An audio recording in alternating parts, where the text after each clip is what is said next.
Regardez, c'était à Istanbul, au palais de Dolmabahçe, première fois depuis 2022 qu'une délégation ukrainienne et russe était face à face autour d'une même table. Cette réunion est désormais terminée. Voilà ce que l'on apprend il y a seulement quelques minutes. Près de 2h30 de réunion. Et sans doute, cela a-t-il fait partie, je parle sous votre contrôle et on va en débattre, Gwendoline, de ces discussions inédites depuis 3 ans. Moscou, on l'apprend, demande à Kiev d'abandonner des territoires ukrainiens avant un cessez-le-feu. Voilà ce que disent à l'agence France Presse un responsable ukrainien. Ça vient à l'instant de tomber. Je vois que ça suscite chez Aglaé Acheshova une forme de fatalisme, hallucination. Mais voilà ce que demande Moscou à cette heure. Ce que dit la délégation ukrainienne, je viens de voir, c'est que la Russie n'a jamais formulé d'exigences aussi maximalistes que ce qu'elle vient de faire cet après-midi. C'est globalement ce que disent les Ukrainiens, avec cet exemple de il faudrait que les forces ukrainiennes se retirent des territoires de ses propres territoires. Donc on parle des oblasts. Alors, un retrait vers où? C'est pas précisé, mais oui, j'imagine que la discussion c'est ça, des oblasts que Vladimir Poutine a unilatéralement annexés avec ses faux référendums, donc Zaporijjia, Kherson, Louhansk, Donetsk. Donc c'est ça la demande russe. Évidemment, ça veut juste dire on ne veut pas de cessez-le-feu. Et Kiev, à l'instant, dénonce des demandes inacceptables. On s'interrogeait ensemble aux environs de midi, quand ces négociations débutaient. Qu'attendre? On était prudents, vous étiez tous très prudents. David Rigolet-Rose, on avait raison de l'être, très clairement. Oui, alors c'est... Semble ne rien ressortir. Oui, c'est ça, cela. De toute façon. Mais ce qui est intéressant dans la revendication, là, c'est paradoxal. C'est-à-dire que c'est une inversion des valeurs et des responsabilités. C'est-à-dire que c'est comme si les Russes, en fait, considéraient que les oblasts... Je vous interromps, excusez-moi, pour nos téléspectateurs, parce que ça se joue aussi sous nos yeux, en direct. Image en direct de Tirana, où on voit notamment Volodymyr Zelensky qui était au téléphone, entouré. Là, vous le voyez, c'est Donald Tusk, le Premier ministre polonais. On voyait aussi Keir Starmer, le Britannique, Emmanuel Macron. Image captée, sans doute, ça n'était pas prévu, mais Volodymyr Zelensky, qui peut-être, là encore, beaucoup de suppositions, soyons prudents, mais s'entretenait avec une partie de la délégation, Gwendoline, qui se trouvait et qui se trouve en ce moment même encore à Istanbul, et de ces demandes russes complètement inacceptables pour Kiev, mais pour les Européens aussi. Oui, alors même ça va même plus loin que les Européens. D'abord, évidemment que sa délégation lui fait un compte-rendu et que Volodymyr Zelensky est tout à fait au courant de ce qui se passe à Istanbul. Mais là, c'est même pas inacceptable seulement pour Kiev ou les Européens. Je rappelle que même J.D. Vance, le vice-président américain, qui est quand même assez pro-russe, a dit, pas en parlant d'aujourd'hui, mais quand la Russie demande à avoir l'intégralité des 4 oblasts, elle va trop loin puisqu'ils n'ont même pas conquis ces territoires. Donc même pour un J.D. Vance, ça va trop loin. Donc pour Kiev, n'en parlons pas. Pour les Européens, c'est évidemment pas possible. Donc bien sûr qu'il y a des discussions actuellement sur cette position qui est au-delà de maximaliste de la part de la Russie. David Rigolet-Rose, je vous ai coupé. Et puis par ailleurs, juste ces images, il y a encore une fois la volonté de mettre en scène un soutien européen indéfectible, des 4 autour de Zelensky, quand Moscou, au même moment, demande des choses inacceptables. Qui va se renforcer, de toute façon, qui va le consolider. Mais ce qui était intéressant, c'est le caractère surréaliste de la revendication, puisque c'est comme si, finalement, comme l'annexion a fait théoriquement intégrer les oblasts dans le territoire de la Russie, le narratif russe, c'est de dire que la portion qui n'a pas pu être conquise, en fait, est occupée par les Ukrainiens. C'est le monde à l'envers, dans la mesure où effectivement les Ukrainiens se sont fait envahir les oblasts. Donc c'est vraiment surréaliste et ça montre, en tout cas, par-delà le caractère surréaliste, ça montre le fait qu'il n'y a pas du tout de volonté de bouger de la part de Moscou. Là-dessus, Général, vous êtes d'accord? Je vais être très clair sur cette question-là. Ce qui n'a pas été conquis par les Russes ne peut pas leur être donné. C'est très clair. Maintenant, moi, je suis déjà dans l'après. Que va faire Trump? Ou alors, si Trump ne fait rien, est-ce que les Européens sont capables de changer la donne? Je pose la question. Oui. Trump peut-il en effet accepter ce type de demande russe ultra-maximaliste? C'est évidemment, Aglaé Acheshova, toute la question.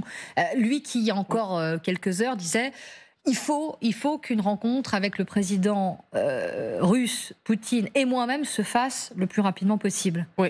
Et il y a le danger dans cette rencontre aussi, parce qu'on se souvient tous leur rencontre à Helsinki, où Trump a clairement dit à ses propres hommes qu'il fait plus confiance à Poutine qu'à ses services secrets, n'est-ce pas? Et cette position de Poutine, on a inscrit dans notre constitution que les 4 oblasts sont à la Russie respecter notre loi. C'est très légaliste comme la position, par ailleurs, mais c'est complètement intenable. Et encore une fois, pour Poutine, perdre cette guerre, c'est perdre son trône.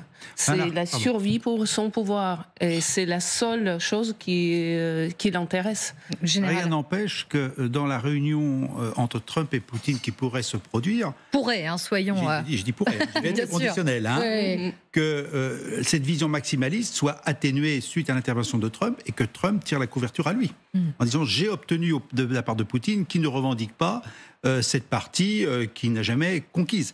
Voilà. Maintenant, c'est une hypothèse. C'est la méthode KGBiste. Annoncer la mesure comme ça, après accepter ce qui était prévu dès le début, et l'adversaire a l'impression de gagner, ou au moins négocier quelque chose pour lui, ce qui est complètement faux. Si vous nous rejoignez 14h38 sur LCI, on évoquait cette réunion très importante, délégation ukrainienne, russe autour d'une même table, la première fois depuis plus de 3 ans, et à l'issue, eh bien, visiblement un statu quo, des demandes inacceptables de la part de Kiev. Regardez cette réaction, cette source diplomatique à l'agence France Presse. Les représentants russes présentent des demandes inacceptables qui vont au-delà de ce qui a été discuté avant la réunion, dont le retrait des forces ukrainiennes de vastes parties du territoire ukrainien qu'elles contrôlent pour qu'un cessez-le-feu puisse être instauré. Gwendoline de Bono, vous évoquiez des demandes maximalistes. On est sans doute même au-delà de ça, parce que effectivement, l'Ukraine le dit. Moscou demande aujourd'hui à ce que Kiev abandonne les territoires ukrainiens avant même un cessez-le-feu ou l'évocation. Abandonne l'Ukraine comme ça, quoi, pour arriver à un cessez-le-feu. Non, ça n'a aucun sens. Donc, et les Russes le savent très bien. Enfin, ils savent quand même négocier. Donc là, pour l'instant, le message, c'est pour l'instant, on n'est pas intéressé par un cessez-le-feu. Il n'y a pas d'autre message. À noter aussi, les Ukrainiens et les Russes se parlent avec un traducteur interposé. Les Ukrainiens parlent en ukrainien, alors que tout le monde parle parfaitement russe dans la salle. Et donc les négociations ont lieu avec un traducteur, ce qui est une manière pour les Ukrainiens de dire que voilà, l'Ukraine est un pays différent de la Russie, avec sa langue, sa souveraineté. Mais voilà, c'était juste à noter dans la manière dont se passent ces négociations. David Rigolero, si on fait un pas de côté et qu'on se met, c'est possible, dans l'esprit des Russes, dans ce qu'est leur stratégie, en proposant cela, en étant autant et aussi maximaliste, savait-il quelle serait la réaction de Kiev et des Européens? Sans doute, sans nul doute. Il n'y a aucun doute là. Oui. Non, c'est fait pour. Donc on est dans quoi du point de vue russe là? La provocation, là aussi maximale, le jusque-boutisme, sachant pertinemment que ce serait un non. C'est l'idée de faire comprendre à la partie adverse qu'il n'y aura pas de négociation. Voilà. C'est à prendre ou à laisser. Et ça ne sera pas possible dans ces conditions, parce qu'effectivement, dans une négociation, il y a toujours une forme de compromis à un moment donné. Or là, ça exclut toute idée même de compromis, parce que c'est tellement surréaliste que, de toute façon, les Ukrainiens... Et ça va poser un problème à Donald Trump. Ça va poser un problème à Donald Trump. Ça va poser un problème parce qu'on n'est plus dans la situation d'Helsinki, quand même. Les choses ont beaucoup changé. À l'époque, il était très optimiste. Et là, il l'est moins. Là aussi, il s'est engagé, il a annoncé son succès. Et maintenant, il faut tirer vers ce succès. Là, le problème pour lui, c'est il veut pas quand même... il est défié dans son ego aussi. C'est un vrai problème personnel pour lui. Donc, il y aura certainement des ajustements de la part de l'administration par rapport à ce qui vient de se passer. Avant d'écouter Volodymyr Zelensky qui s'exprimait depuis Tirana, juste, j'aimerais qu'on revoie cette carte. Encore une fois, grande prudence quand on demande russe. Mais la Russie demande à ce que Kiev abandonne des territoires ukrainiens. Général, on voit cette carte et on se demande et on suppose qu'il s'agit de ces oblasts, de ces 4 oblasts qu'occupe partiellement ou totalement aujourd'hui dans la mesure où ils sont russe. Dans la Constitution où ils ont été annexés. Ouais. On sait donc c'est 90-95% au nord et puis plutôt vers Kherson. Donc oblast l'oblast de Kherson, Louhansk, Donetsk et Zaporijjia. Et Zaporijjia. Donc voilà. Donc aujourd'hui, en fait, on a aussi un calendrier. J'en viens à ma notion de calendrier. Aujourd'hui, sur le terrain, c'est les Russes qui sont à l'offensive. Alors plus ou moins. Bon, moi je pense qu'ils sont à l'offensive déjà depuis pas mal de semaines. Mais peu importe. Ils en sont là. La saison est la saison la plus propice à faire la guerre. Donc on a les chiffres qui apparaissent. Les effectifs sont là. L'économie de guerre fonctionne. Ça, c'est le premier point, je dirais, purement militaire. Le point maintenant diplomatique, moi je crois que c'est pas fort. On savait ce que disaient les Russes. Les Russes ont toujours dit, ils voulaient l'annexion, enfin la récupération des terres qu'ils n'avaient pas gagnées. C'était clair. C'est pour ça que je pense que derrière, il y a un autre jeu qui n'est pas uniquement celui d'être en rapport avec les Ukrainiens, parce qu'en fait, ils s'en fichent un peu. C'est le rapport avec Trump. Et je reviens à mon hypothèse, c'est peut-être aussi un moyen de faire entrer Trump dans le jeu, parce que je ne pense pas que la Russie ait intérêt aussi à se mettre Trump contre elle. Donc ce rapport-là, je pense que ça fait partie de la négociation. Nous, on voit finalement d'une manière assez ukraino-russe. Non, je ne crois pas. Je pense qu'il faut voir un petit peu au-dessus et que tout ce qu'on ne voit pas aujourd'hui en termes de relations entre les États-Unis et la Russie, qu'on a un petit peu évoqué en parallèle, eh ben, c'est des choses qui sont aussi derrière. Donc, il faut attendre. Je pense que, comme je dis à chaque fois avec Trump, de toute façon, comme on l'a dit aussi tout à l'heure, on va attendre ce qu'il va dire avec son prochain tweet. Oui, j'aimerais juste, et je vous donne la parole, Gwendoline, mais sans doute, il a sans doute l'habitude aussi depuis ces années de guerre. Volodymyr Zelensky, cette réunion à Istanbul n'était pas encore terminé. Il s'exprimait à Tirana et voilà ce qu'il déclare. Si cette réunion entre les délégations russes et ukrainiennes ne répond et ne donne rien, il faudra que le monde réponde. On l'écoute, on en parle ensuite. S'il s'avère que la délégation russe ne peut donner aucun résultat concret aujourd'hui, le monde doit répondre.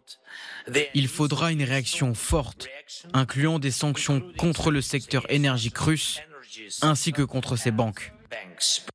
Que le monde réponde, des sanctions, il faudra répondre, Gwendoline. Il avait anticipé les choses aussi, là, clairement, Volodymyr Zelensky n'est pas dupe. Oui, non, c'est pas une surprise pour Volodymyr Zelensky que ces négociations se passent comme elles se passent, mais pour lui, encore une fois, c'est vraiment quelqu'un qui a ce talent diplomatique et cette espèce de volonté vraiment qui ne le quitte jamais. Et il se maintient, il se fixe un cap et il arrive à maintenir son cap et à emmener les gens avec lui. Donc voilà, il a pris un peu Vladimir Poutine, qui n'allait pas venir, il le sait très bien, Volodymyr Zelensky, à son propre jeu. Il y a ces négociations. Les Russes ont cette position maximaliste. Du coup, Zelensky continue. Voilà, il demande à ce qu'il y ait une étape d'après. Vous disiez que vous étiez dans l'après. Ben, lui aussi, à la suite de ça. C'est ça qui compte pour Volodymyr Zelensky. C'est que quand même, ce processus continue. Pourquoi ? Parce que Volodymyr Zelensky, il sait aussi, et quand vous parlez avec ses conseillers, c'est ce qu'ils vous disent, qu'il est probable que Vladimir Poutine fasse le pari du temps long pour que Trump se désintéresse de ce dossier, tout simplement. Parce que Trump, il parle aussi à son opinion publique. Il faut que ça aille vite, il faut des résultats. Mais pour Vladimir Poutine, ce ne serait pas non plus totalement inintéressant que Trump arrête de mettre son nez, entre guillemets, dans le conflit en Ukraine et qu'il puisse continuer. Mais ça, c'est un pari risqué, parce que Trump, il peut aussi bien l'énerver. Le but de Volodymyr Zelensky, qui est très important, c'est un but stratégique pour lui, c'est que Trump ne se désintéresse pas de ce qui se passe en Ukraine.